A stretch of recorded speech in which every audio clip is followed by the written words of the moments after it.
A lot of wrestling podcasts like to stay out of politics or at least make that claim and then give thinly veiled statements of fuck racism and we don't stand for it and we're inclusive. And then immediately we'll go into a story about, well, my mom was racist, but she was a very good woman and I decided I wouldn't be racist when I became a parent. And then further go on to make comments immediately after, such as, there are good people on both sides of the aisle. Well, you know what? Myself and anything associated with this podcast stands 100% against racism and 100% against anyone on the side of the aisle of racism or any other separatist or exclusionary point of view. And if that's not to your liking, then you're listening to the wrong fucking podcast and absolutely the wrong fucking host. I believe people can make mistakes and learn and overcome indoctrinated ideals, but we need to stop giving people an excuse to mince words and sentiments just because they're older or from a different time or because we respect their work when they commentated wrestling back in the day or put out a record we liked when we were kids. And just so I'm not mincing words here whatsoever, if you are a racist sympathizer or totalitarian or authoritarian enabler that thrives on intolerance, there are many other podcasts to listen to that are happy to placate the status quo and maintain racial imbalance. And from this justice-seeking Latino to you, fuck off. For the rest of you, let's enjoy the show.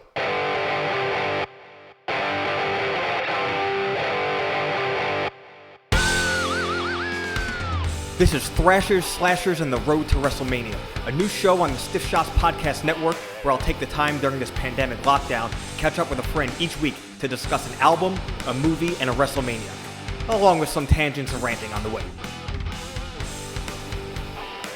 What's up, Snakes? I am Rick Jimenez, your favorite metallic musician, no-frills personal trainer, and pro wrestling podcast moron, and we're broadcasting from good old Protesting for Legitimate Change, Huntington, New York. Welcome to another edition of Thrashers, Slashers, and the Road to WrestleMania. Today I have with me my mastic brother and loyal pal, the man that narrowly avoided a life-threatening situation from a Grey Goose bottle, co-creator of this linguistic nightmare of nonsense that we call Speaking on the Stiff Shots Podcast Network, Bill Ryan. What's up, man? Hey, what's going on, buddy? Thanks for having me. So if I remember correctly, we met through punk rocking, hardcore, and metalling around 2005? That sounds about right. Maybe a little bit before that. Through Audley, I think, from going to see Subterfuge a bunch of times. And I think you guys are bullshit. And then we kind of got introduced to the Grapevine. And then I changed my screen name to a This Is Hell reference. And then we just lived together. You saw Subterfuge live? A million times, yeah. Oh. Well, probably like 6, but that's a lot. To be honest, after all this time, I had no idea. Yeah, I would just like mosh like a freak to You Won't Drag Me In and then be like, oh, hey, man, what's up? We lived together with llamas in Huntington, Snoopy in Germany, and a couple of ants in Mastic. All right, we just got started, but... It's Vader time! Ooh. I'm parched. I just cracked my Starbucks Cold Brew Nitro. It's like the same thing, right?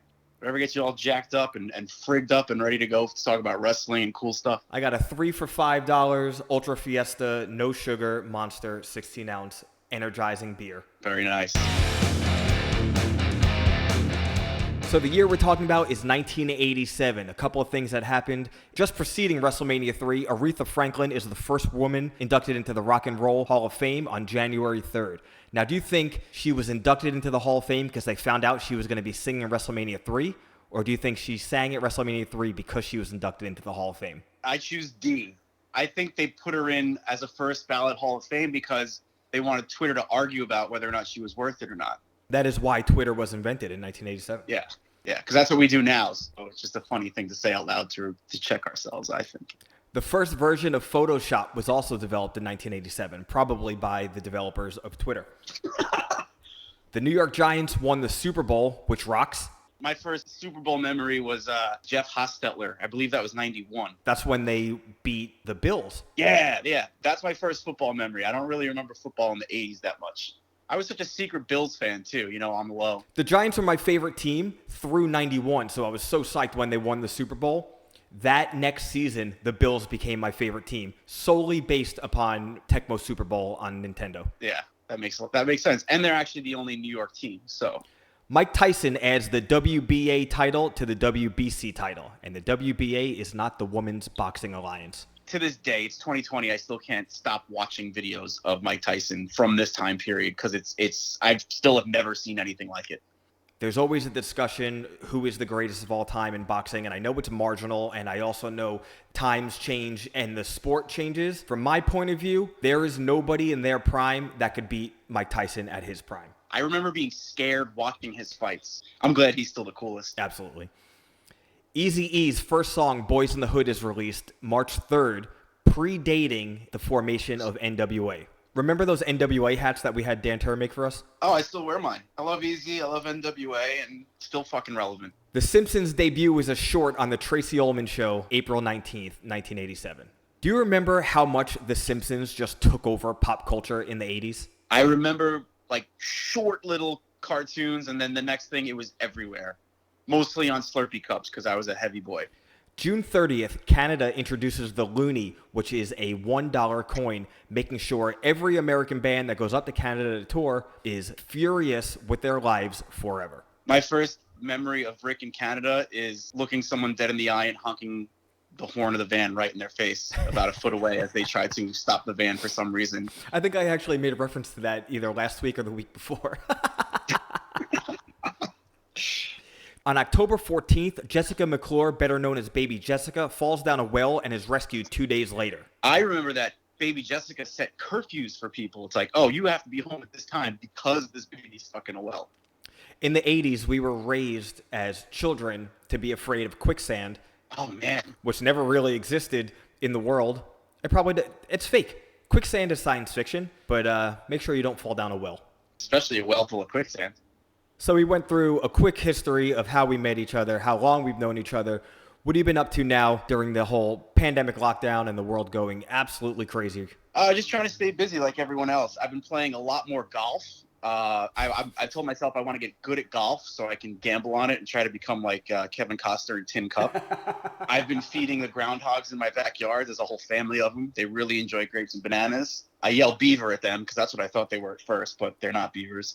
Other than that, I work at WWE. I do all the metadata and video uploads for the network, and it's a really cool job, and I get to watch wrestling for free, but they pay me. I thought I invented this job when I was 6. So the world can hear this on June 29th, but we're recording this on June 12th. Have you seen Dave Chappelle's 846 special yet? The one that was like outside? Yeah. Yeah, I just watched it. Like, I finished it about a half hour before we got on the phone, and I am all fired up. Dave Chappelle is one of the only human beings in entertainment that makes me feel like a sane person. He's brilliant. He's absolutely brilliant, and just watch it if you haven't. That's all I'm going to say. He left the spotlight because he saw where the entertainment business behind the scenes was going, laid low for a few years, came back, and it's like I don't want to say he revitalized his career because his career never was down. He stepped away and then came back just as funny, but with this air of seriousness that he's like a teacher now. His break was him going to play minor league baseball. Yeah. It's Michael Jordan. He's Michael Jordan. He's back and he's untouchable. Do you think Dave Chappelle is the Michael Jordan of comedy? I'll go even further. If Michael Jordan had a baby with LeBron James, it would be Dave Chappelle. That's how good he is. I don't want to hear it. Like, no one touches him. His speech on how he chooses to and to not use his celebrity is just so amazing and appropriate for this time frame. And I really think that he's a very, very important person in 2020 and even before that, but especially for now. We're taking baby steps, which I think is kind of bullshitty because we've been children for over 200 years. But if we're finally taking steps in the right direction, and I feel like we are, I think that's, at least I could take that positive out of it. So on that note, that brings us to this week's sponsor. Once again, Good Fight Music, one of the leading record labels in heavy music with such bands as The Chariot, End, Crypto Deer, Disembodied, Extinction AD, Cancer Bats, and more. Head over to goodfightmusic.com and pick up t-shirts, records, hoodies, and all sorts of other goodies while they continue to ship out merchandise during the COVID-19 pandemic with a limited but dedicated staff directly supporting your favorite artists in the time they need the most. Goodfightmusic.com. Get there right now or sooner, you little Marcus.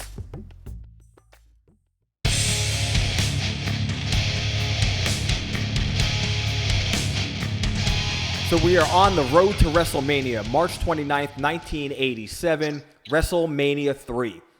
So I watched this show the other day for the first time in about a year. Last year I did a chronological journey through all the WrestleManias like I've done a million times in my life. I did that this year, and it was so much fun. It's actually the last time I watched WrestleMania 3. It's been about a month and a half, but I've seen it probably 15 to 20 times on my own. When was the first time you saw this show? I rented the VHS tape. I rode my bike to the Middle Country Public Library, Center East New York, represent. I had an unreal pro wrestling videotape collection, and I just rented everything from there and eventually worked myself up to WrestleMania 3, and it's one of my favorites still. Man, I miss video stores and discovering these obscure wrestling shows, renting them, having no idea whether it's going to be good, bad, or otherwise. Sometimes you get a wrestling tape, and you don't even realize that you're getting Great American Bash 85 because it just says Pro Wrestling Illustrated Ringmasters on it. When you find a collection like that and you're just like, oh man, I can only rent 10 tapes at a time, like, you're into something really heavy, Yeah, it sounds like my shed. Take my shed, take her. Well, this show starts off with the classic WWF intro music, which, if memory serves, matches the Coliseum home video release. So right off the bat, I'm excited about that. Vince McMahon's legendary announcement to the crowd, screaming WrestleMania 3 and shaking his hand and shaking his voice. Aretha Franklin's intro. Everything that starts this show is totally legendary. And right after that, Mary Hart comes to the commentary booth and starts to make dick jokes to Jesse Ventura. Man, Mary Hart was crushing. I love the backdrop for WrestleMania 3. I think it's one of the most iconic ever with the white ceiling during the daytime. You just get a whole picture of that crowd and the energy, and the crowd was lit the whole time. And this show starting off during the day where it's bright, the light is just shining through the dome, slowly turns into night throughout the show, just makes the presentation of this show just so iconic and so cool. This is going to sound really lame, but it's like, it feels like Broadway. It feels like a show. It feels like a big deal just because of the backdrop.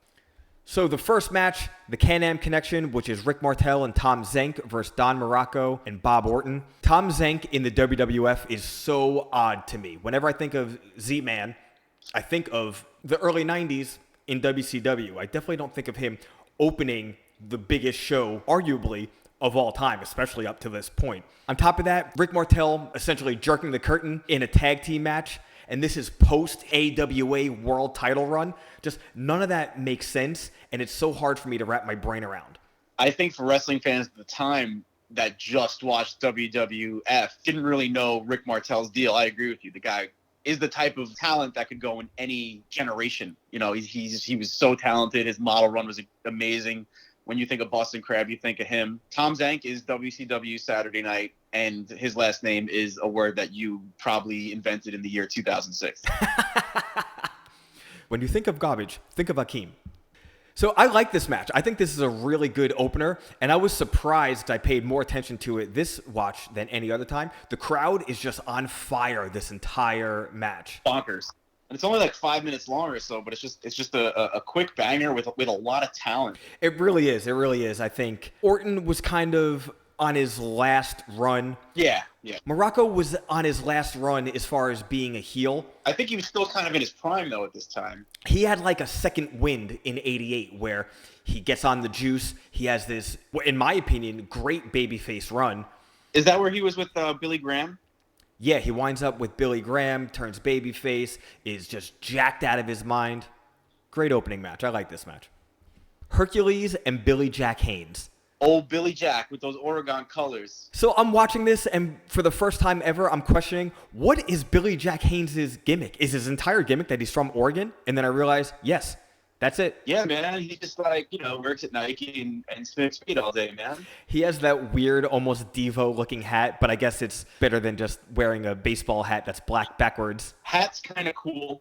The first time I saw this match and I saw what Hercules looked like, I said, I think that's what steroids are. It's insane. The dude looks like a robot. And I'm not saying he looks bad or anything. It's just like, wow, that just looks like the most unnatural thing. But hey, God bless him. Yeah, he's super jacked, but also 80s lean.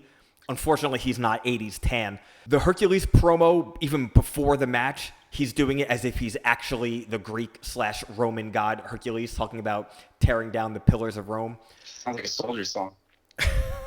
So second match on the card ends in a double count out. Then Hercules comes in and just brutalizes Billy Jack Haynes with the chains, and there's blood.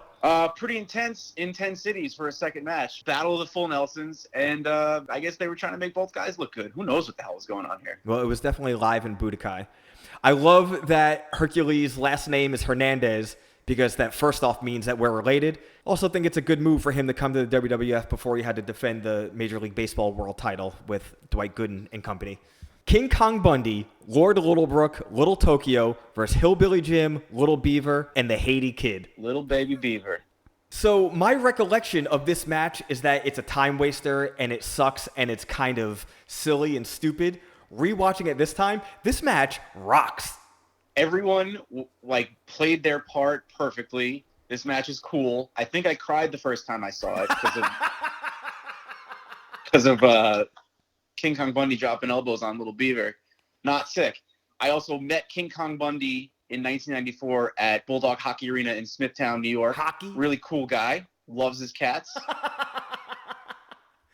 94, that's just before his second WWE run. I believe it was. It was Eastern Shores Wrestling, and Steve Carino was like their little baby guy who was the sickest. And man, that guy's cool. Had a really cool conversation with him and kind of followed his career just from going to meet King Kong Bundy. That's amazing. And his son is doing some pretty good work now. He's like an up-and-comer.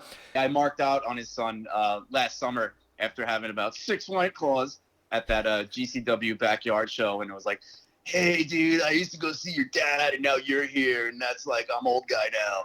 He was so polite and cool, and he was actually, I think he was psyched. Mutual friend of you and I, Cody Beware, him and I did Steve Carino's last entrance music for his last Ring of Honor run. I remember that. I remember it was heavy as hell. I can't remember what it sounded like. Well, it was essentially a redo of his Puff Daddy ECW song, which was a redo of the Led Zeppelin song. So the music was like a super heavy detuned version of Kashmir, and then instead of Puff Daddy doing whatever Puff Daddy does, Cody Beware did what Cody Beware does. And rock the house. One of my favorite things is in wrestling when they treat little people like they're children, because it's so fucked up, but I think it's also really, really funny. But I don't think that that's as fucked up as WWE not having the rights to the song Don't Go Messing with a Country Boy, so they just put some generic chicken picking stuff on top of Hillbilly Jim's music. I miss original music in WWE programming all the time, but what are we going to do except hopefully one day it comes back. I actually just watched that Enter Sandman entrance Sandman from ECW, and I got like super psyched before I came on this to talk to you. Little Beaver looks like Frank Reynolds. The trash man. I eat trash. A year prior to this, King Kong Bundy was main eventing WrestleMania, challenging Hulk Hogan for the title in a steel cage. A year later, him and two little people are fighting Hillbilly Jim and two little people, and Hillbilly Jim is just annihilating him, dropping him with one clothesline. I don't think about that as King Kong Bundy being in the penthouse one year and the outhouse next year. I used to think that. I don't think that anymore. Now I think, you know what? Hillbilly Jim is awesome. Great crowd worker. I agree with you there. I don't think it was like a step down for Bundy, also because of how into it the crowd was. And I cried. So I probably shouldn't love seeing this, but I absolutely love seeing the little people get smashed by King Kong Bundy. I cried when it happened. That's only the third time I said it. Everything's fine, everybody. I promise. That now I think about it, and I'm just like, wow, now it's kind of inappropriate. It's like I have so many emotions about this match. The King Harley Race versus the Junkyard Dog. Now, I love this match. Once again, there's really not so much to it. I think post-NWA champion Harley Race is so underrated. I think he was always entertaining, and his matches were always fast-paced, even though there really wasn't a ton going on. How long was Harley Race in WWF during this time? It was like 2 or 3 years? I think at this point, he was still relatively new. I think his entire run with the company was only about 2-3 years. After watching all of his NWA stuff, it's crazy how fast he kind of fit in with WWF style matches and kind of like made it his own. Really interesting to watch work here and pretty underrated. Junkyard Dog is just the first wrestler I wanted to just like hang out with. He's just dancing and hanging out and being cool. Yeah, I think Harley Race had a lot to offer in ring, for a long time after his initial NWA championship run was over. It's definitely not one of my favorite matches of all time. I don't think it's one of the best matches of all time, but a match I absolutely love and always look forward to seeing when I'm watching the entire show.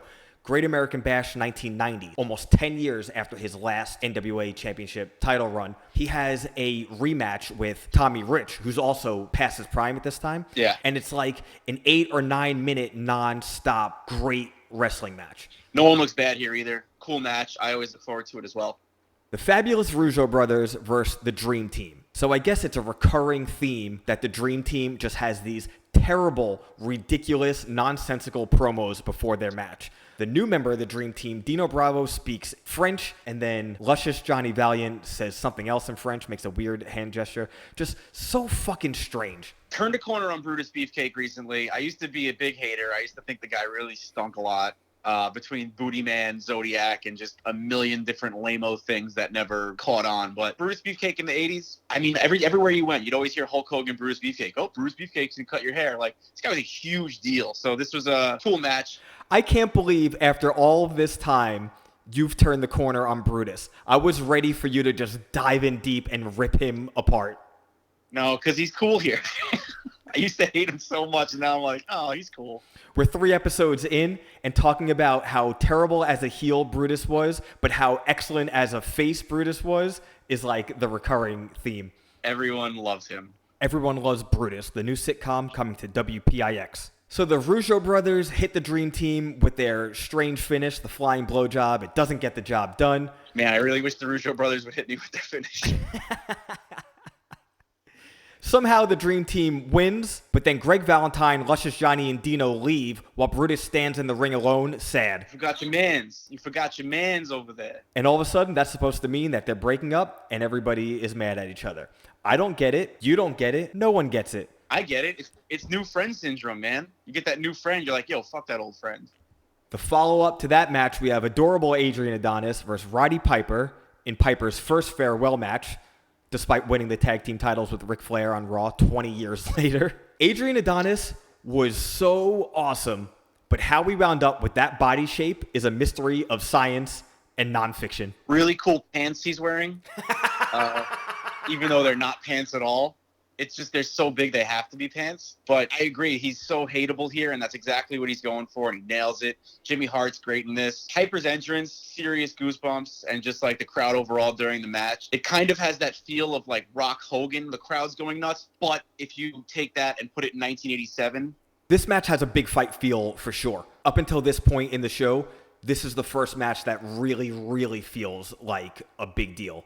Not that the other matches were lacking anything. This match definitely has some weight to it. And that's all Piper. He's just working the crowd. He's got that big smile on. He's just looking at everyone. Everyone's so psyched. Just an absolute artist. I think the both of them know how to play their roles to perfection.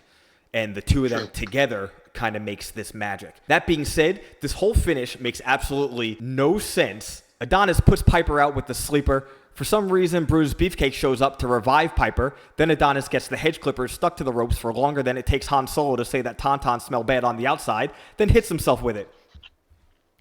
Couldn't have said it better myself, man. Piper wins the match, and then Brutus Beefcake goes and grabs the clippers to cut Adonis's hair, and the batteries go dead. And the best part of the entire match, he sees himself in the mirror and starts yelling fuck on camera.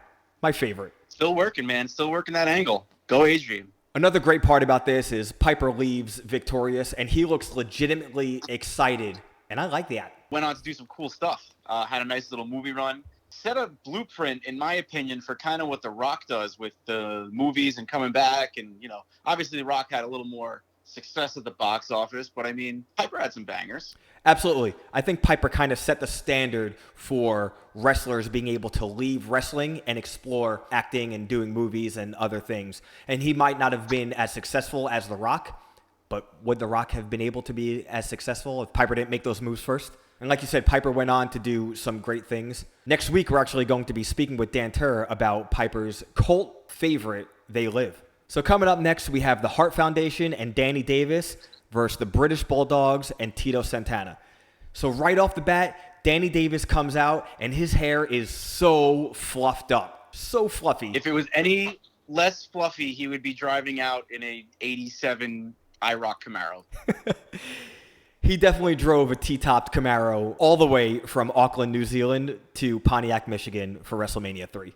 Danny Davis has so much heat with the crowd during this match. And we have the Hart Foundation at the peak of their first heel run. And we have an amazing set of baby faces in the British Bulldogs and Tito Santana. And the main focus of this match is Danny Davis. I never realized that before in any other watching as I did this time. The crowd is just on fire with the heat that Danny Davis has. This was a big deal at the time, tampering with referees. I believe this was the first dirty referee angle they did in WWF. Still very new and fresh idea. But yeah, it's crazy because there's a lot of talent in this match, and he's the most talked about and discussed. And very interesting that there's all this talent in the match, and they kind of make him the star. That being said, a big part of me wishes that this was just the British Bulldogs versus the Hart Foundation, and only because they never had a straight standard tag team match on pay-per-view. And WrestleMania 3, one of the biggest shows of all time, it would have been so great to go back, and we'd probably be talking about that match in the same regard we talk about Hogan and Andre and Savage and Steamboat. We'd be talking about the Hart Foundation and the Bulldogs. And I think this is a good match, but it's just crazy, and I feel like history is worse off for it, the fact that they never had a standard tag team match. That being said, all the heat Danny Davis has with the crowd makes this match a whole different animal. That tombstone that Davey Boy Smith gives Danny Davis, plop, it looked like he broke his entire life. The good news on that is I remember logging this show for WWE and making British Bulldog Tombstone searchable. So you can find this and see how absolutely brutal it is.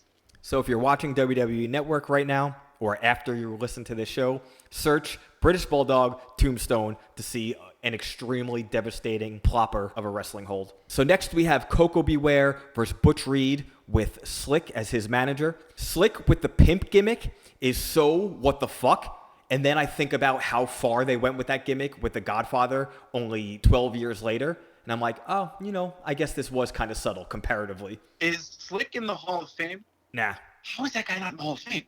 I think because the time that he was managing, Mr. Fuji was there the whole time. Bobby the Brain Heenan was there the whole time. Jimmy Hart was there the whole time. So I think just because of the comparisons. That makes sense. I really think Slick was a great manager, an amazing presence. That entrance song, all of the wrestlers that he managed had his entrance song that he sang. That's definitely, in my opinion, in the top 10 of entrance themes of all time. I'm going to say top 3. Well, I'm going to say top 1. All of my top 3, it's all guys singing their own entrance music. What are your other 2? I don't know. It's hard to pick 1 and 2. So I'm going to put Slick at 2 because I fucking listen to that song on the reg. I'm going to go Shawn Michaels 1 and Cena 3. Well, someone else who also sang many of his own entrance themes, Coco Beware is so over with this crowd. He is, and Butch Reed looks like a monster. Butch Reed is the epitome of cool 1987 man. He's got that Arn Anderson vibe where it's like, oh, that guy could legitimately just beat me up in 2 seconds. So this is a nice, shorter mid-card match. Is there a harder-looking tag team than Doom with the masks on? I prefer Doom without the mask, to be honest. Either way, man, get the fuck out of those guys' way. Doom is in my Mount Rushmore of tag teams. Not saying the Mount Rushmore, but my Mount Rushmore. Variations of Ron Simmons are my Mount Rushmore. Next, we have Ricky the Dragon Steamboat versus Macho Man Randy Savage. Do you think George is going to get the girl in this one, Rick? Oh, you mean the lead guitar player of Extinction AD, Ian Samaglia? So Macho Man Randy Savage as the Intercontinental Champion feels like the title really, really matters. And his career after this reign elevated the title in retrospect because it made it legitimately look like a stepping stone up the ladder now as opposed to a star's last run. Historically, everybody who had been Intercontinental Champion at this point, their run with that title was their last run on top. Macho Man, after he lost his title, right up the ladder. Even the visual of Randy Savage with this Intercontinental Championship belt is just legendary to me. You kind of took the words out of my mouth there. I was going to say this is 33 years ago, and I remember exactly how Macho Man held the Intercontinental title and how it was like, oh, that belt's really cool. Emilio Sparks is always talking about it. Is there shine on the belt? Did they put shine on the belt? Macho Man put shine on every single belt he held. Absolutely. Every single title that he held, it seemed more prestigious to whoever won it next. And we know this match is always talked about as the greatest of all time. And I think at the time, it was the best thing I've ever seen in a wrestling ring, hands down. I mean, it's always their go-to now, but at least for at the time of this era, early 90s, late 80s, whatever, it was the best wrestling match anyone's ever seen. Yeah, this match was regarded as the greatest wrestling match that had ever happened up until that point. People still refer to this match as the best match of all time. Sometimes it's a little like everyone's going to say it's their favorite because they feel like they have to, but it's still amazing. I've gone back and forth on this when it wasn't super hyped up because it was 1990 or 91 or 92 and the internet didn't exist. I would watch this match and be like, oh my God, this thing is so amazing. Once it became the go-to, it kind of lost a little bit of luster to me because it became kind of overhyped. The last time I had watched this match about a year ago, it didn't really get me as excited as I thought it was going to. And I was like, you know what? I feel like it's a little bit overrated. I watched it again in the midst of this show, and God, was I wrong. This match is worth all of the hype that it gets. It's just so great from start to finish. In some ways, it was better than I even remembered it. The crowd is fucking with this thing the whole goddamn time. If I went to an indie show and saw a shot-for-shot remake of this match, I would be very entertained.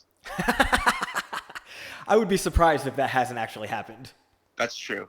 But you know what I'm saying? Like, it holds up. It can go anytime.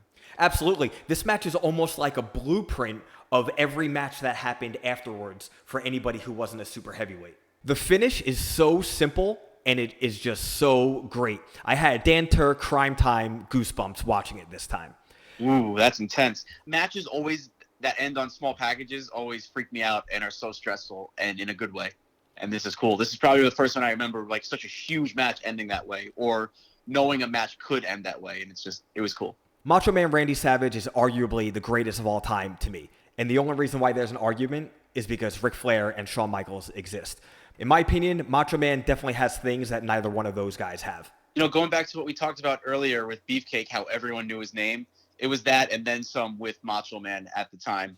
I mean, he was the biggest deal in the world just from wrestling. Like, he wasn't Hulk Hogan level big where movies and TV shows and everything. But, I mean, he was, in some respects, he was just as popular at certain times in the 80s, especially from just wrestling.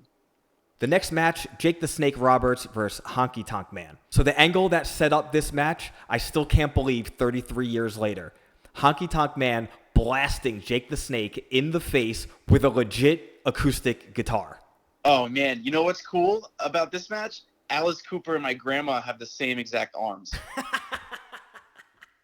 Alice Cooper is no Ozzy Osbourne, but Ozzy Osbourne didn't teach Wayne's World about Native Americans. From an entertainment standpoint, this might be my favorite match of the card. I think this is an underrated match for a couple of different reasons. How about this? The fact that Honky Tonk Man made an entire career, a stellar career, a very notable career. If you know anything about wrestling, you know about Honky Tonk Man. He essentially did nothing in the ring ever. and I mean that as a compliment. Yeah, he didn't have to.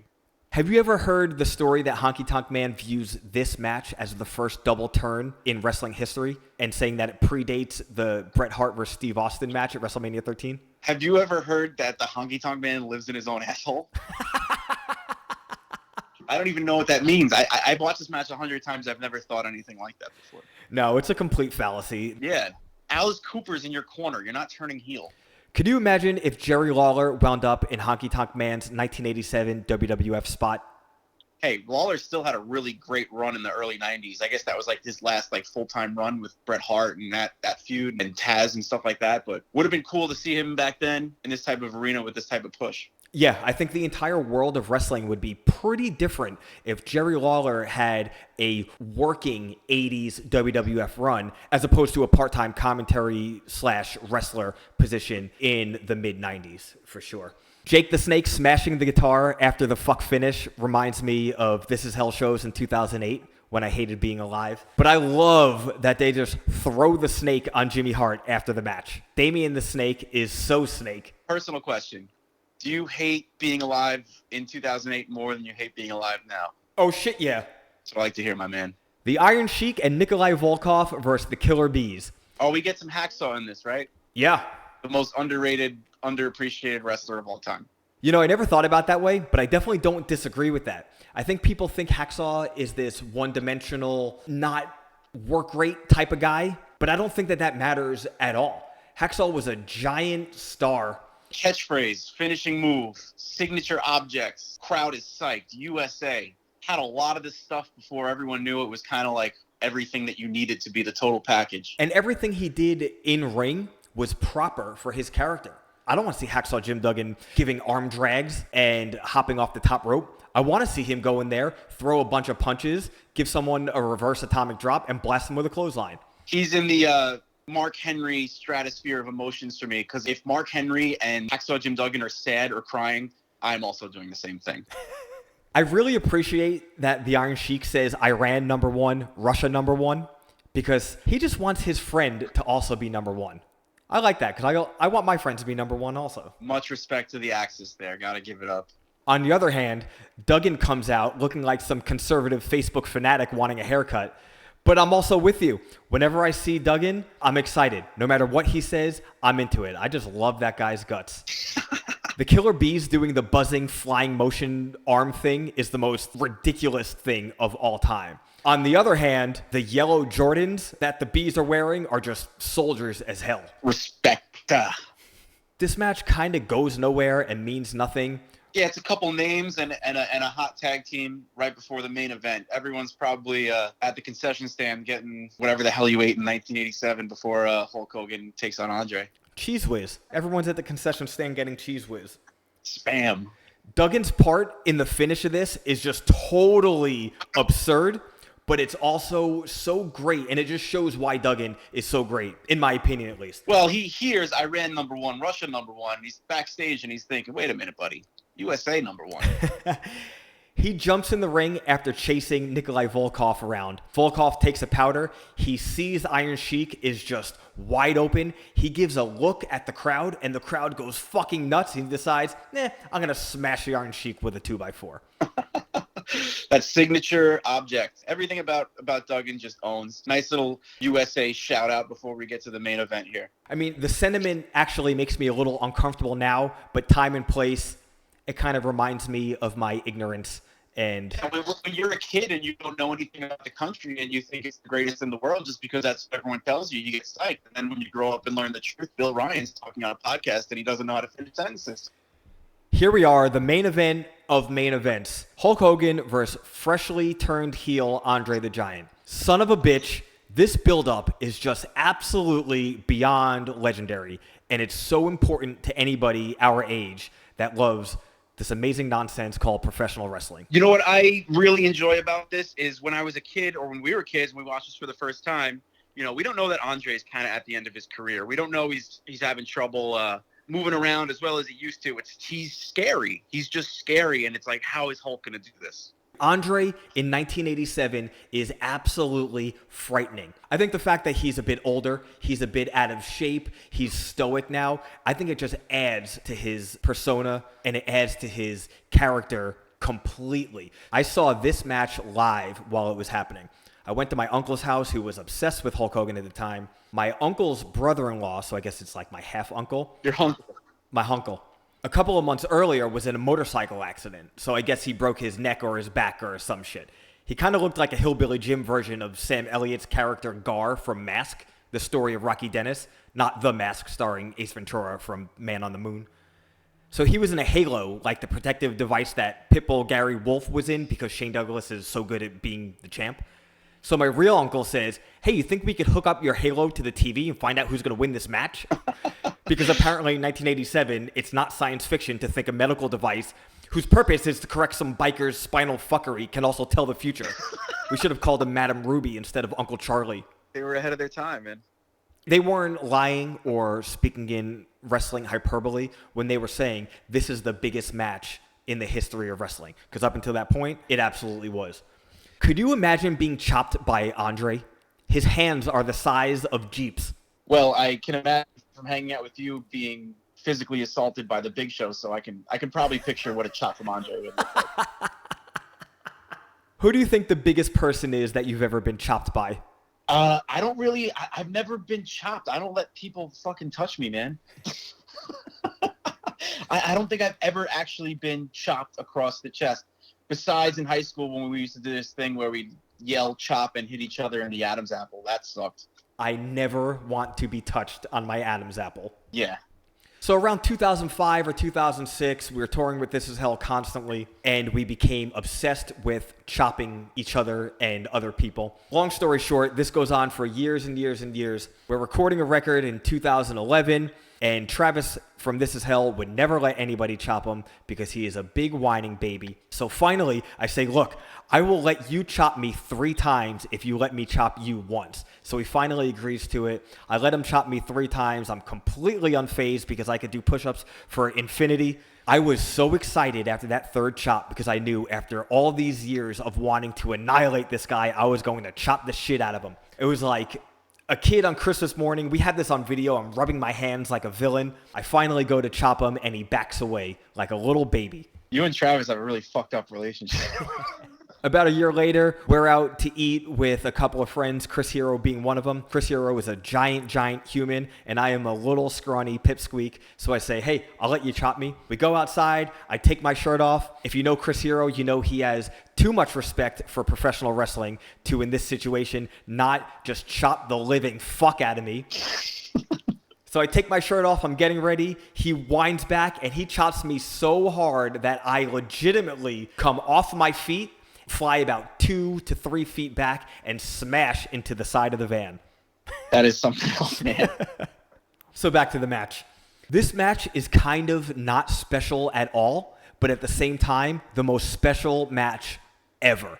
It's like a Rocky movie. The crowd is electric, and it was also a different time, like we were saying before. There's literally not anything that could even compare to this because of the way wrestling and the way the entire world has changed. But at this time, every kid fully believed in Hulk Hogan, and even the adults that still knew that wrestling was wrestling. We all had legitimate fear because we either believed in Hulk Hogan the human as a kid or Hulk Hogan the character as an adult. It's kind of this innocence that the world will never be able to recapture, but it all adds to what makes this match still, after all these years, so intangibly and untouchably special. The story just carried it. It didn't really matter what happened in the ring as long as it wasn't a complete train wreck. It turns out to be 8 minutes of awesomeness. So all in all, what do you think about WrestleMania 3 in 2020? It's still one of my favorites. It's been one of my favorites probably for over 20 years now. I don't think it's going anywhere. Probably like number 3 in my top 3 for sure. I definitely think this show still lives up to the hype. And all nationalism aside, I think it ages pretty well for something recorded in 1987. Oh, don't get us wrong. There's a lot of mistreatment of little people and a lot of semi-racist things said over commentary, but it still ages okay. And that's the bar in 2020 for something to age okay.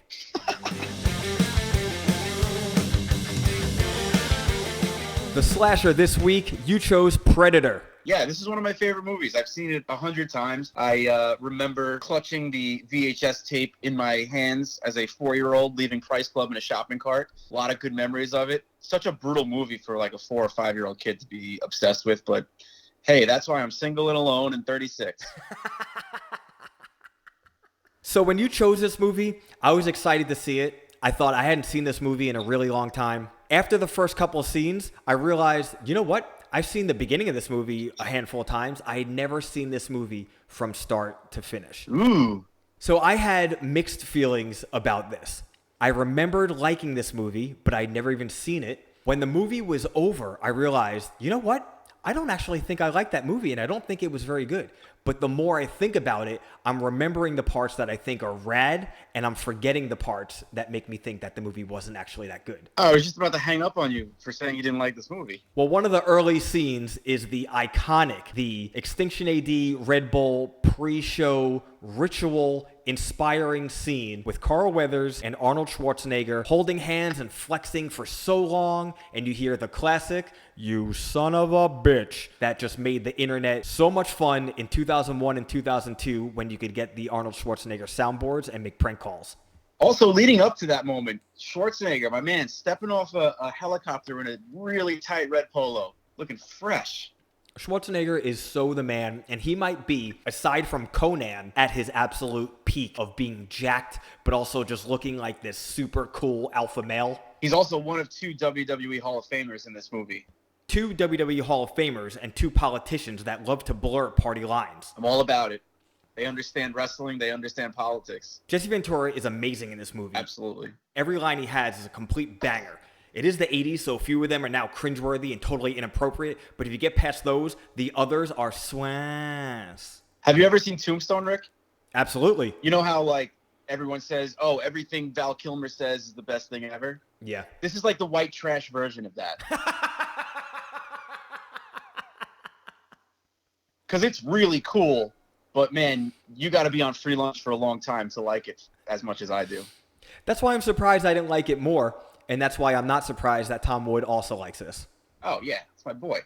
So I watched this movie with my girlfriend, Alyssa. She had never seen it. When Jesse Ventura comes on screen, she thinks she's making a joke and says, he looks like a professional wrestler. And I didn't laugh because I thought she was messing with me. No, she's just smart and just knows shit right off the bat. Then I realized that she actually didn't know. And I said, he was a professional wrestler. She goes, what? I said, he was a Navy SEAL.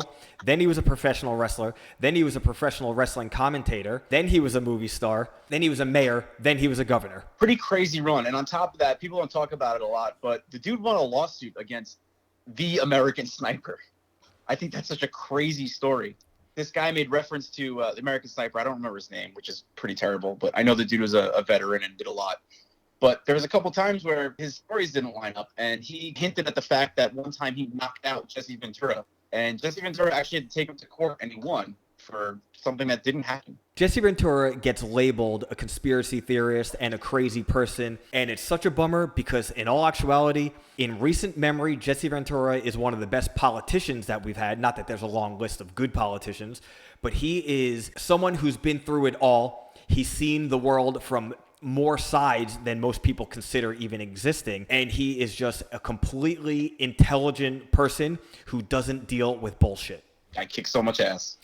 So the cast of characters in this movie is so typically 80s. It's military based, but we don't know exactly what the skirmish is. We just know that there's an American presence in a foreign land, and we know there's an outlier American presence coming to clean up the mess. Who would you say you relate with most in this movie? Relate with? Probably the Predator. If the Predator wound up with the hot Latina woman in the end, I think that would be right on. Man, that sounds like a life, doesn't it?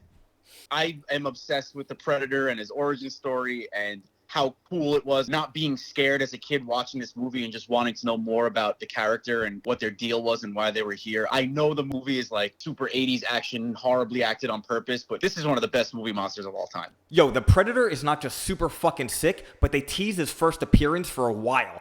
And that first appearance and his first kill that it makes, cool as hell. Pretty early on, Jesse Ventura's character is killed while wearing an MTV tank top, and once they find his rotting carcass, they think it was a fucking porcupine. You know what's great watching this as you get older, too? I have really bad back issues, and watching injuries to people's backs in movies as an adult really freaks me out. When that Predator straight up pulls out Billy's spinal cord and hangs up in the air, I'm like, oh, I know exactly what that feels like. That's what I feel like every time I'm doing dishes. I love how in 80s movies, vines are so easily repurposed into rope. Well, on every field trip you went to in school on Long Island, they taught you how to make rope and churned butter, so it doesn't surprise me how readily available it is in the wild. How come we were always taught about people churning butter? You know how disgusting that shit is? I barely use any butter on anything. So Mac is so affected by Jesse's death that he kind of goes crazy, and they realize that he's going crazy because he decides to start shaving while they're hunting the Predator. You know what my favorite part about Mac is? I can't wait. William Duke, the actor, he directed Sister Act 2, Back in the Habit.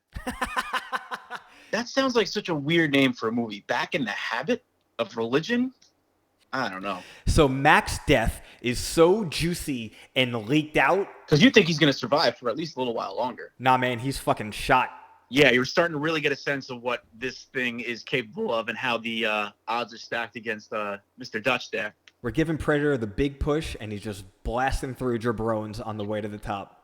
What about when Dutch starts sliding down the side of the mountain, and then all of a sudden he's flying into the middle of this giant lake? And it's not Arnold Schwarzenegger, clearly. So it winds up just Dutch, who's hunting the predator. He becomes the prey. He falls into a giant lake. He covers himself in mud, and then the predator can't see him. So he's using his brain a little bit. He then decides to build the world's limpest bow and arrow to attack this beast with. I'm trying to still figure out where the predator learned to laugh. How the predator learns how to speak English or any other language is a complete mystery. I guess it's just a mocking thing. He hears the sounds other people make, and then he could fucking do it too. So Dutch is fighting the predator towards the end. They finally get into it. This fight is so slow and shitty looking. Huge main event, though. The anticipation is there. What are your feelings on the booby traps? Well, we're a couple of years removed from the Goonies, so we're still all excited about booby traps. It's nice to see Arnold Schwarzenegger in a role where he's using his brain as well as his massive biceps. So we're reaching the climax of the movie. Dutch is going one-on-one with the Predator, and on first watch, after the big finish on Predator, I'm like, the whole plot of the movie is just Arnold Schwarzenegger convincing an alien to commit suicide?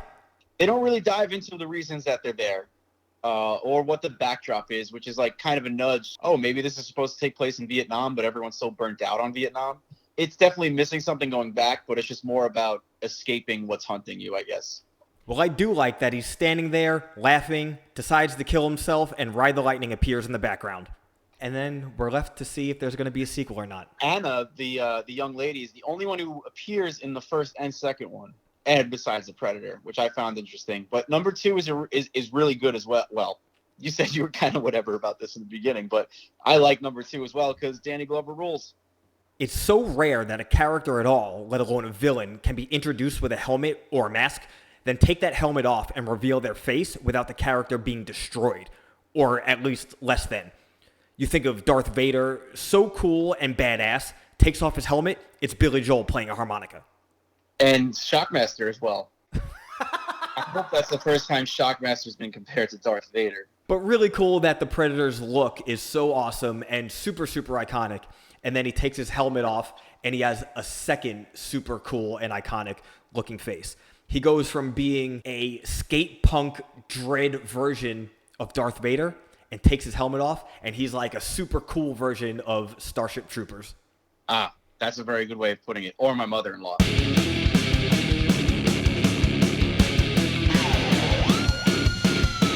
This week's Thrasher released July 21st, 1987, Guns N' Roses' debut album, Appetite for Destruction. Holy shit, one of the best records of all time. I completely agree, and I can't figure out what genre it is exactly. It doesn't matter. It's just so well written, front to back. Every song is at least good. Every song ends in a really weird, obscure way. There's no rhyme or reason as to why this is good, but it just, man, really rocks. I loved this record when it first came out. When I was in second grade, I would listen to it in my Walkman all the time. In 2009, 2010, we were touring constantly with This Is Hell, and I kind of rediscovered this record and was completely obsessed with it. Drove everybody in the van crazy by listening to it every single day. In 2010, we toured Europe with Agnostic Front, and we were sharing a bus. And we were watching Guns N' Roses live at the Ritz from MTV. I don't want to say every single day, but a good 2 or 3 nights a week. It was every other day. So one night we're in the lounge and we're watching this on the computer, and Pokey, the drummer of Agnostic Front, comes over. He's like, "Hey, what are you watching?" We're like, "Oh, we're watching Guns N' Roses live at the Ritz in 1988. And he's like, "Oh, I think I work security at this show." So then Roger Murray, the singer of Agnostic Front, comes up and he's like, "Hey, what are you guys doing?" And we knew we were about to get clowned on by Roger because he would never like something like Guns N' Roses. And we're like, "We're watching Guns N' Roses live at the Ritz again from 1988. He's like, Guns N' Roses. I don't know, man. Sits down watching it. Huge smile on his face. Then he gets up. He's like, "Oh, it looks like Axl's doing the can-can dance," because he's doing like the kickline deal. Then Roger gets up and starts imitating Axl doing the kickline dance. So that's another thing. I always think about touring with Agnostic Front in 2010 when I'm listening to Appetite for Destruction. Hey, Roger looks like a really tough guy, and he is a very tough guy, but heart of gold, man. Absolute sweetheart. You met us in France on that tour? Yeah, I was sleeping on a bench for 4 hours, and the bus pulled up, and I just looked like every music video where the band pulls up, and it's like, "It's time to party, man!" And then the Silver Bullet Coors Light train drove by, and it was great. In 2013, We were touring in Australia and Duff's band was playing. I don't remember what Duff's band's name was, but it was him and some other guys, and they were just playing Guns N' Roses songs. Duff McKagan's loaded. So one day we have a day off and we're in the hotel, and Tom and I are going downstairs to go to the pool to meet up with Mitz and Hoya from Madball. And Duff is about to go upstairs in the elevator. So he walks in and we're like, hey man, what's up? Because when you're on the Soundwave tour in Australia, you can kind of tell who's in bands and who's not, and everyone's cool because we're all being overpaid and being treated better than we should. So everyone's cool. We're having a conversation. Duff's telling us he was just walking around the town and he was watching little kids play baseball and he's just going back up to his room. He asks what we're doing. We say, oh, we're about to go down to the pool and meet up with our friends in Madball. He goes, oh, cool, I'll grab my trunks and I'll meet you down there. So we're like, what the fuck? We're like, okay. So we get down. So we get down to the pool and we meet up with Hoya and Mitz. And that's crazy as it is. Mitz is a Huntington guy and he's a great dude. Hoya is like the nicest dude in a movie who tells all the jokes, but somebody says something wrong and then he turns into like your good friend who's the killer. So we're like, hey guys, what's up? We're bullshitting and we're like, oh, Duff is going to join us because we just ran into him in the elevator. 30 minutes later, Mitz is in the pool playing around with Scuzz. Tom, I, Hoya, and Duff just hanging out on beach chairs, bullshitting, telling stories. It was Hoya and Duff telling stories, essentially, and Tom and I listening and enjoying it. What a crazy scenario, hearing Duff just so low-key, just having a good time with dudes that he doesn't know, bullshitting and telling stories, and Hoya telling stories about how he was a prick to Hoya and telling a story how he... This sounds like one of those dreams where nothing makes sense. Dude, everything that has ever happened to me on Soundwave Tour sounds like a dream, a completely made-up dream.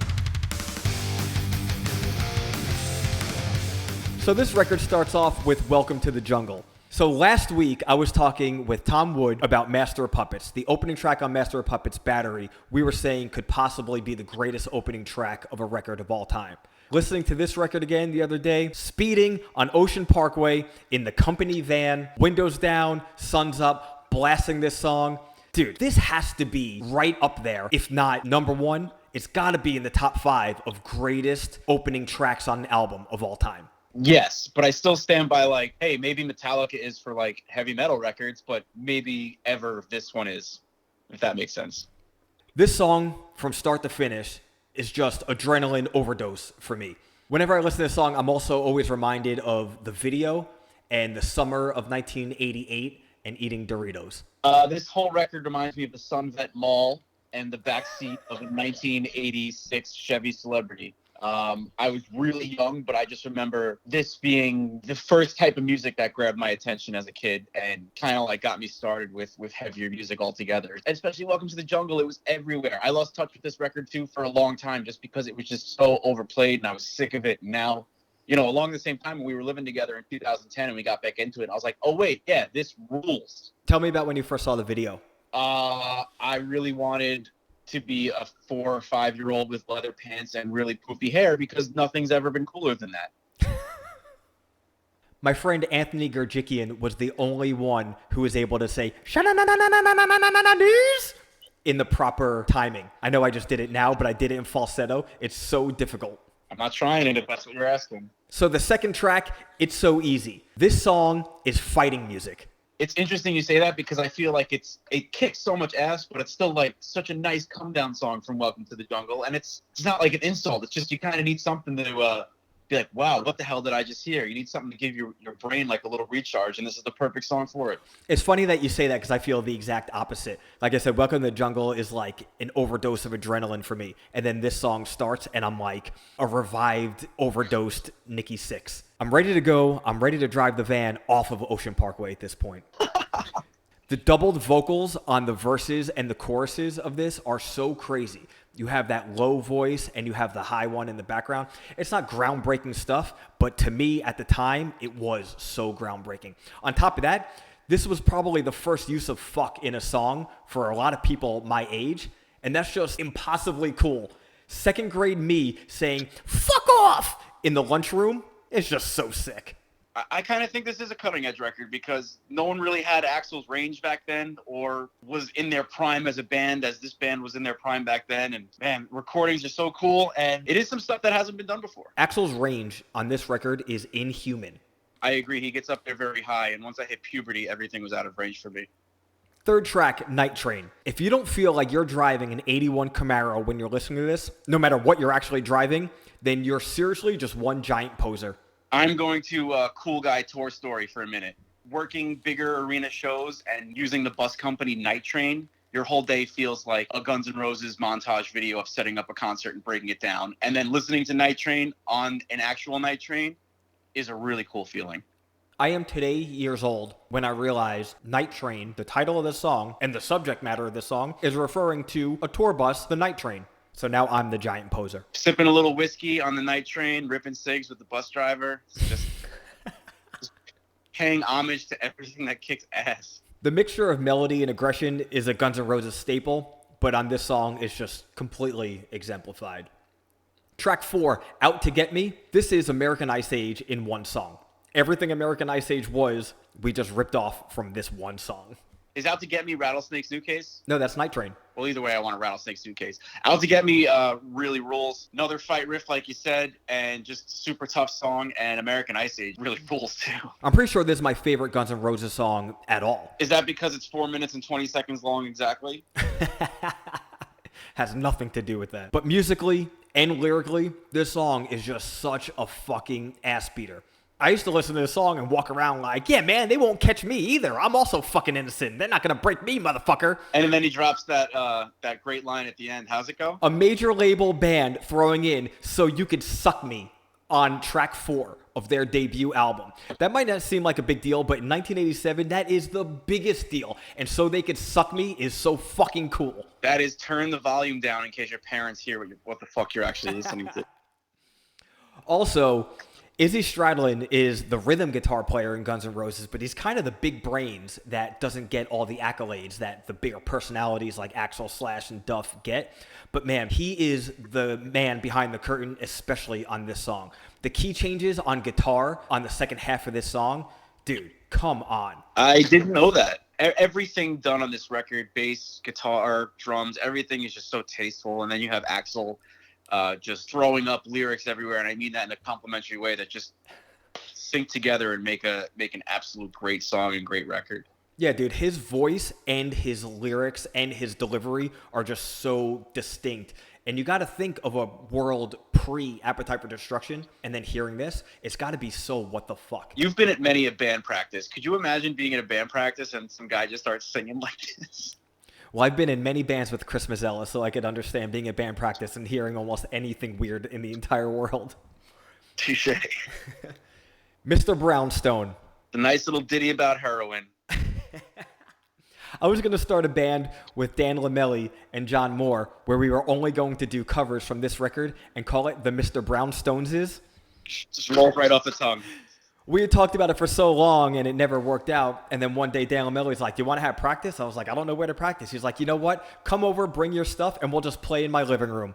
So I drove down the road. We set up a full band's worth of gear in his living room. First song we played, Mr. Brownstone. This has the tastiest rock verse of all time as far as guitar goes. This is my favorite song to play instruments in the WWE gym, even when Vince McMahon is there. Like air guitar? Guitar, drums, whatever I'm feeling. It's always on at the gym there, and I always see him there, and it's so good, I don't care what I look like. I always imagine him working out to AC/DC. Just imagine someone working out and completely wiping the floor with everything I'm doing and making me feel like an inferior man, even though he's 70 years old. The lyrics on this song, we understand now, but I definitely didn't as a kid. But that never stopped me from thinking that I did and feeling like the most badass ever while listening to this in my Walkman. I didn't know what any of this song was about until I was like 25, 26 years old. So the song ends with Axl just saying, "Yowza," and I will never ever finish a vocal take in the studio without repeating that. Just what you'd expect right at the end of a song from him, you know? So cementing what, in my opinion, is the best A-side of a record of all time, Paradise City. Are you fucking kidding me with this song at all? But dude, the first minute and 30 of this song are just completely untouchable. Even after all this time, I listened to the first minute 30 of the song, and I'm like, hey, Guns N' Roses, who the fuck do you think you are? Soldiers, apparently, because this is the best song. I can't begin to grasp how cool this song is. We're hearing it as a kid when you're like, wow, Paradise City sounds like a really cool place. The grass sounds like it's really green, and the girls sound like they're so hot. I have to go there. I have to go there. This is I just see green grass. I see the Windows 95 background with just babes everywhere. Well, that was what the original cover of the album was going to be, but then the censors in Walmart wouldn't let them put it out. Makes sense. But, man, I completely agree that this is the best A-side of anything ever. It is just 6 songs that all could have been singles, just complete bangers. These just genre-bending monsters of music. Not that we didn't get them already on all the other songs, but the last 2 minutes is just Slash unleashed on this record. Just have at it, Slash. Just do it. Slash is now like synonymous with lead guitar within just the world of music. I agree. I also, Slash was still trying to putting out solo records, did the Velvet Revolver thing, which there's a few Velvet Revolver songs that are cool. Now we're on to the B-side, the first song, My Michelle. This was the This Is Hell intro for almost a year. We opened up a handful of tours. We even opened up a set at Sound and Fury with this, to the delight of not even one hardcore fan. Well, this is my favorite Guns N' Roses song of all time, so I would have hit the pit. What a weird intro. Have no idea where this is going, and then bam, riff right in the face, right? What an indie face, right? Also, really, really cool, weird way to start lyrics about your mommy works in porno now that daddy's not around. Let's just get right into it, The subject matter is insane. It's very relatable. This sounds like post-strip club, drug-addled nonsense. It sounds like love to me. The excessive use of cowbell again on this is just so slithery. It's all over the place. Turn it up. I need more of it. Think About You. This song to me is very typically B-side, but that doesn't mean that I don't love it or that it doesn't have a lot of character. The band's already shown throughout the first 7 songs now that you kind of can't tell what they're going to do next. So when this kicks in and, like I said, it sounds almost like a typical B-side, but then it gets to the chorus and that layered acoustic guitar over it, it's just fucking spectacular because it's so simple, but it's also perfect. And the most important part about it is the sonic tone of the acoustic guitar. It's just like, hey, you never expect where they're going to go next. To add on to that, this whole B-side is I love you, I hate you, I love you, I hate you. And it's such a weird vibe because nothing really flows. But at the same time, each song is so independent of itself that it's just got this great vibe to it. But it's schizophrenic, to say the least. Sweet Child of Mine. This was the first song I heard from Guns N' Roses when I saw the video. And for a little while, I hated it. And my reasoning for hating it was because I thought Axl was a pretty boy. As if I didn't already love Def Leppard and have a fucking poster of Cinderella on my wall at the time. Do you have a button for poser alert? Not only do I have that button, I'm just pounding it over and over again while we talk about this record. It's one of the most iconic songs ever written, and it's track 10 on one of my favorite records. It's just... What else do you say about it? I really like when Sheryl Crow sang about Lance Storm when she covered it. Oh, Lance Armstrong, excuse me. Speaking of Lance Storm, this song now always reminds me of The Wrestler because this is what Mickey Rourke's character comes out to in the match that he potentially dies in. So it's so crazy that this song reminds me of different things almost every single decade. That's a really cool memory because that movie rules. I would say Round and Round by Rat is what I think of when I think of The Wrestler, only because I really want to dance with Marissa Tomei. So speaking of Agnostic Front, after we got off tour with Agnostic Front, This Is Hell played a show with Sick of It All, and I'm talking to the singer, Lou Kohler, about being on tour with Agnostic Front, and also how I've been obsessed with Guns N' Roses lately, and how we were watching the Live at the Ritz video with Roger Murray, and how he was kind of clowning on it, but was also enjoying it. So then Lou goes into a story about once this record was released, Roger had just had his first child, and Sick of It All and Agnostic Front went on tour together, and they were sharing a van. He would play Sweet Child of Mine over and over and over again and just relate it to his new child. Just looking out the window longingly, I could picture it. Do you think people still do that with music? Like just repeat songs over and over? Because I used to do that as a kid sometimes, but I feel like I don't do that anymore. I know for a fact that they do that because Alyssa likes 2 to 3 songs at a time, and that's it. Yeah, she knows what's up. Do you think this is the greatest power ballad ever written? Man, it's so crazy that this is the 4th time we've said greatest anything with this record. like fourth or fifth time where we've been like, that's so nuts. So I'm going to go ahead and say yes. I'm going to say yes also. I think this is definitely the greatest power ballad ever written. Sweet 16s, wedding, doesn't matter who you are. You've heard this song 1,000 times. You know the words. It reminds you of something. It reminds you of 20 things. Yes. It reminds me of having my first kid and going on tour at Sick of It All. Sounds awesome. You're Crazy. So this is another sick rocker that just drives motorcycles through fences. Just another up and down song of, is he in love or is he going to kill this whoever he's singing about? There's no rhyme or reason to anything that's happening on this B-side, but another song that just kicks ass and makes you want to just, roll your windows down and blast it. So initially they wrote this song to be acoustic and they had planned to record this song acoustic, and the producer nudged them in the direction of, don't take a dip, let's not bring the album down, let's just keep it going and keep the energy up, keep it electric. So against what they wanted to do, they made the song electric and recorded it, but I agree. I think this song being electric is awesome. I think it keeps the vibe up and keeps the energy high like it was supposed to. No, I completely agree, and especially acoustic might have been a little rough after Sweet Child of Mine. It might have been like too big of a dip for the energy that this record has on a consistent level. So what I think is the most underrated song on the album is Anything Goes. The scales at the beginning of this song, like Kevin Malone and the Zits. I just feel chilly all over myself. So like I said, I listened to this album so much in 2009 and 2010 that different songs were fluctuating in being my favorite songs. Now, this is one of the last songs on the record. Up until this point, I always thought about it as filler. I remember one day I'm driving down I-95 in the van, and I'm thinking, I can't wait till Anything Goes comes on. And I'm like, oh, now Anything Goes is my favorite song in this record.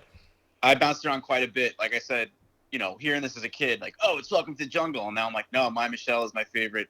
But this one is such a quick little thrasher, and like you said, the scales in the beginning, like there's no rhyme or reason to the foundations for these songs. It's so cool. It shows how much range a band has, even on their first record. And nothing really sounds the same. Yeah, the singer sounds the same, the guitar tones sound the same, but structure-wise, that's the word I was looking for. None of these songs sound the same at all.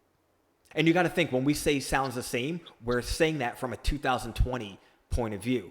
So if you're thinking the first time you ever hear this, from song to song, Axl, in some ways, sounds like a totally different person. Yeah. The final track, Rocket Queen. This is so ridiculous. Hey, last song, might as well end a record by recording yourself fucking your drummer's girlfriend. Yikers Island, man. Whew, that is a stressful conversation to have. Like, hey, I got an idea for the last song. So the second half of this song being essentially a completely different song, and not just from the first half, but from the whole rest of the album and for the whole band, and it's so cool. It's just the band continuously throws the listener for a loop, and I always wonder if it was strategic for this to be the last song on the record, not just because this song is kind of split in two, but because once the record ends, you're almost thinking, I've been thrown for loops over and over and over again on this record, what the fuck is this band going to do next? And as we know, on Use Your Illusion 1 and 2, even if you think you might know what they're going to do next, they're going to blow your mind on those records also. I love this chorus. It's one of those hear it once, you know it by heart type of choruses, even by the end of the song, because it's like 6 minutes long or whatever. But really love the flow of the whole song and the choruses especially. What a fucking crazy record from start to finish. And one of, if not the best debut albums in the history of music, in my opinion. I completely agree. It's one of the first records I remember actually like listening to front to back, and I still play it on a regular basis. That's got to mean something. So we're going to play a little game of recasting. I want you to recast the movie Predator with the members of Guns N' Roses. Slash is going to be my Predator because they're the coolest in each of their fields. Guitar and being a Predator, just in case you want me to clarify. Axl's going to play Dutch because we need to see Axl and Slash butt some heads. Carl Withers is going to be played by Duff. That's cool, right? Totally. Steven Adler, that's going to be Bill Duke because he's another guy you're just fucking rooting for, but he's kind of holding the group together. Who is Mac, excuse me. Bill Duke's his real name. Director of Sister Act 2. So I want you to recast Guns N' Roses with 5 wrestlers from WrestleMania 3. Okay. 5 wrestlers from WrestleMania 3. Adrian Adonis is Axl. Perfect. I'm going to have Junkyard Dog be Slash. I'm going to have Hogan on bass because it just looks cool. and Jake the Snake Roberts drumming, and Piper on rhythm guitar. That is a band I would pay to see, and I don't like paying for anything. I think Adonis might surprise some people. I want you to book 2 WrestleMania 3 matches with the characters from Predator. All right, so we have an intercontinental matchup between Carl Weathers and Jesse Ventura, which is just cool because Jesse Ventura was actually at WrestleMania 3. His name's Blaine in Predator, and Dylan is Carl Weathers. And I think I got Carl Weathers going over for the strap. And headlining is obviously Predator versus Arnold because it was just an epic, brutal booby trap battle. You know what? I am sure that in 1987 or 1988, some kid had a toy of Dutch and a toy of Predator and put them in the LJN WWF ring and had that match. Oh, it's probably so good. Bill, where can everyone find you on social media? You can look me up if you're really bored on Instagram, Bill Ryan 660. It used to be 666 until I started working for an actual company, so I changed it to the numbers of WFAN AM radio. Well, thank you so much for being on the show. You can follow me on Twitter and Instagram at RickIsHell. Follow this podcast on Instagram at /ManiaPod, Twitter at ManiaPod. Keep up with the band on Twitter and Instagram and Facebook at ExtinctionAD for every single metallic need you have while we continue recording our next record throughout the world going mad. And don't forget to follow our brother show, Stiff Shots Podcast, which streams every single Friday with myself and Ryan Rainbow at Stiff Shots Pod on Twitter and Instagram. And join our open forum Facebook group for all current and upcoming Stiff Shots Podcast Network shows because we have a lot of cool shit coming up and conversing with you all is the best. Next week, we're bullshitting with inked up merch printer and vendor and Long Island hardcore stalwart Dan Tur, and we're discussing 1988, which means the incomparable WrestleMania 4, Roddy Piper's cult hit They Live, and Living Colors Vivid. So immediately pound that subscribe button on Spotify, SoundCloud, Google Pod, and Apple Pod, and leave a 5-star review and shoot me a message or write me an email at thrash/maniapod@gmail.com, and we can continue having all sorts of messed up fun together while we continue rebuilding this planet in our own non-oppressive image. That's it for this week for Thrasher Slashers and the road to WrestleMania. So stay safe, lift weights, chug a Red Bull, bang your head, and never don't kick ass. Swaz. Cool.